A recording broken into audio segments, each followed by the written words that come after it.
ঈদকে সামনে রেখে ভোলার পুরাতন বাসস্ট্যান্ড সংলগ্ন যোগীরখোল এলাকায় বসেছে ঈদ আনন্দবাজার মেলা। দিন যতই ঘনিয়ে আসছে ততই জমে উঠেছে এই জমজমাট আয়োজন। মেলায় রয়েছে বাহারি পোশাক, কসমেটিক্স, খেলনা, গৃহস্থলীর সামগ্রী সহ নানা ধরনের দোকান। বিভিন্ন বিনোদনের ব্যবস্থা থাকায় পরিবার পরিজন নিয়ে ঘুরতে আসছেন দর্শনার্থীরা। প্রতিদিন বিকেল থেকে রাত পর্যন্ত মানুষের ভিড়ে মুখরিত হয়ে উঠেছে মেলা প্রাঙ্গণ। স্থানীয়রা বলছেন, ঈদকে ঘিরে কেনাকাটার পাশাপাশি বিনোদনের সুযোগ থাকায় ক্রেতাদের আগ্রহ বাড়ছে। দর্শনার্থীদের মতে এই মেলা শুধু কেনাকাটার জায়গায় নয়, বরং ঈদের আনন্দকে আরও প্রাণবন্ত করে তুলেছে। নিরাপত্তা ও সার্বিক ব্যবস্থাপনায় সন্তোষ প্রকাশ করেছেন স্থানীয়রা।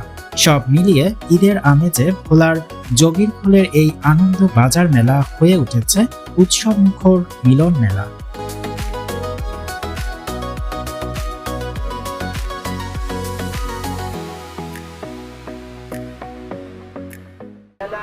আর এরকম মেলার আয়োজন সচরাচর হয় না আমাদের ভোলাতে। এবছর অনেক দিন পরে হইলো, ভালো লাগতেছে। এবং যা কিছু দেখলাম স্টলে ঘুরে মোটামুটি সুলভ মূল্যে পাওয়া যায়, রিজনেবল প্রাইসে সব কিছু পাওয়া যায়। হ্যাঁ, সেই হিসাবে তো আসলে অনেক ভালো লাগতেছে, কারণ এই ধরনের মেলা আসলে সচরাচর হয় না।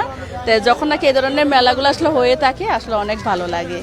ঠিক আছে, এই রকমই আসলে ঐতিহ্যগুলো ধরে রাখুক, আর প্রত্যেকটা জায়গায় এরকমই মেলা টেলা হোক, সবাই আসতে থাকবে, আবার দেখা যাবে অনেক ভালো লাগবে সবার। ভালো সারা আমরা পাচ্ছি আর কি, বুঝছেন। আমাদের যে খেলনা আছে, কসমেটিক্স আছে, আরো অনেক খেলনা আছে, আমাদের অনেক সুন্দর সুন্দর জিনিস আছে আর কি আমাদের কাছে, বুঝছেন। জি, আশাবাদী, আলহামদুলিল্লাহ ভালো কিছু হবে আর কি। মাত্র 60 টাকা 60 টাকা 60 টাকা 60 টাকা